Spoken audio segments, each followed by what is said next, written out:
Welcome back, and joining us on the show now is Suvankar Sen. He's MD and CEO at Senco Gold and Diamond. Suvankar, hi, thank you so much for joining in. And I absolutely directly want to go to the BIS notification that's come in about the 9-carat gold hallmarking also now introduced. I mean, we do understand that what India buys in sense of jewelry, almost 70, if not 80% of that is 22 carats. Of course, with gold prices going higher, diamond jewelry doing better, you need those lower caratages. But 9 carats. See, if we look at the international markets, UK or even in certain markets in US and other parts of the world, people have been selling 9 carats and 10 carats. So 9 carats is about 37.5% gold, and the rest is all alloy.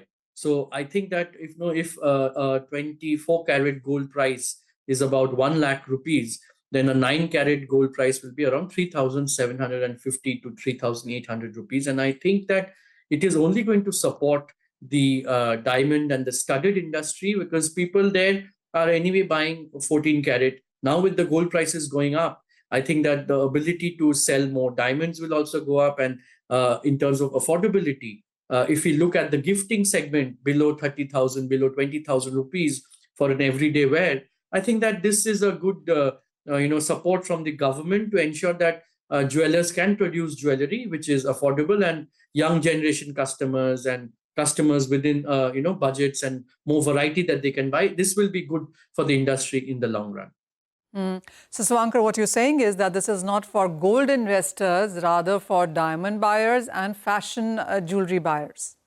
So there is this categorization there. Yes, because what we are seeing in the market is when it comes to gold jewelry or wedding jewelry, when there is a serious buying for some special occasion happening, there, it is mostly 22 carat. People are looking to reduce the weight. So consumers are facing some challenge in terms of having jewelry within their budget. 18 carat gold jewelry, either whether it is Western design or traditional design, that is also something that the consumers are looking for. So when it comes to those wedding jewelry buying, we are seeing a 22 carat lightweight or 18 carat purity being asked for. But when it came to diamond jewelry, it is either 18 carat or 14 carat. And now we as jewelers and the consumers have an option to provide for a 9 carat base on which the gemstones and the diamonds and other precious and semi-precious gemstones can be given to the consumers. So, Anka, take us through the fact that, and this is for the consumers as well, that if you're buying a 9-carat jewelry, then your making charges are as much or perhaps more than if you were buying a 22-carat jewelry, and the wastage charges are high as well. And then you are using various kind of alloys. Dwell deeper into that, please.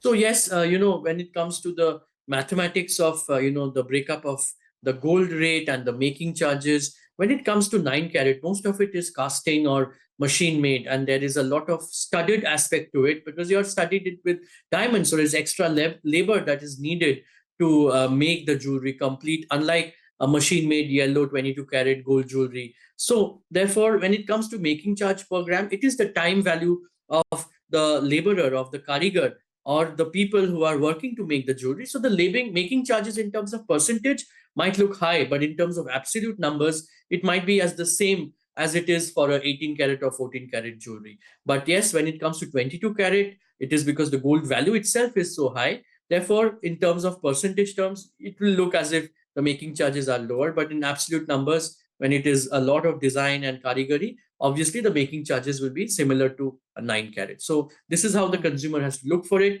because it is the design, it is the manufacturing. The only way, the benefit that the consumer will be getting is a lower value of gold because it is 9 carat instead of 14 or 18. And that is how the consumer needs to look at the product.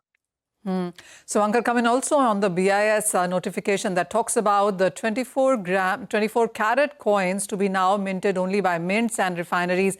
How does that impact a lot of jewelers like yours?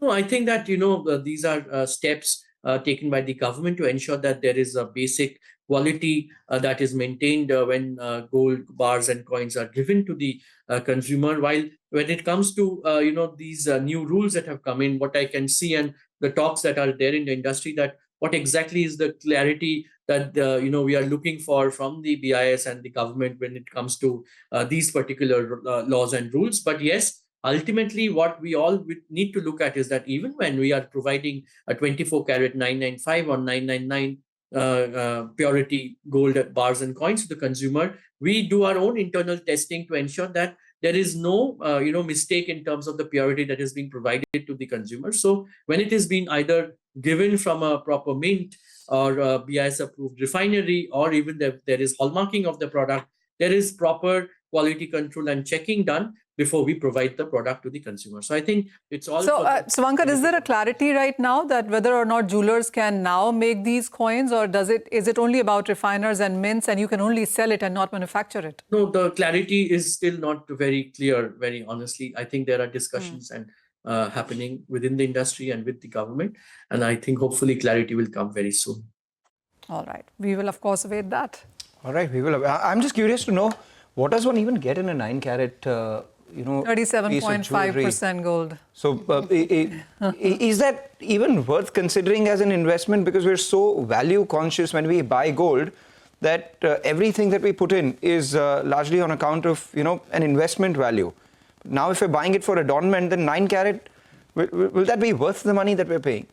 Right. See, so there are two kinds of mindset that we see, and especially with the young generation consumers coming in. While there is a value and an investment that we attribute to buying gold jewelry or diamond jewelry, but there is an element of fashion and how consumers can keep on changing their jewelry and try out new designs. So I think more from a perspective of investment, if you look at it, you're paying a lower amount for the gold, and when you're exchanging it, since it's going to be hallmark, you will be getting that much quantity and quality or whatever, the value and amount of gold. So there is actually no loss to the consumer, except that, yes, the making charges that you will pay for the design that you're paying for. But when it comes to fashion, I think Mangalam, gifting, yes, it also is about 9-carat, and it was going to be so strong, solid, that you can have diamond jewelry rather than 9-carat than anything else. All right, guys. Thanks very much for joining in and taking us through that conversation. So definitely demand picking up for the lesser carat jewelry.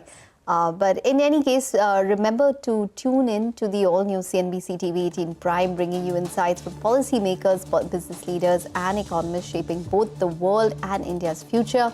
CNBC TV18 Prime decodes global shifts and their impact on Indian businesses, giving you unparalleled insights. Tune into CNBC TV18 Prime at 12 noon for the Global Reset, at 1 p.m. for the Big C, and Global Lens at 8:30 p.m.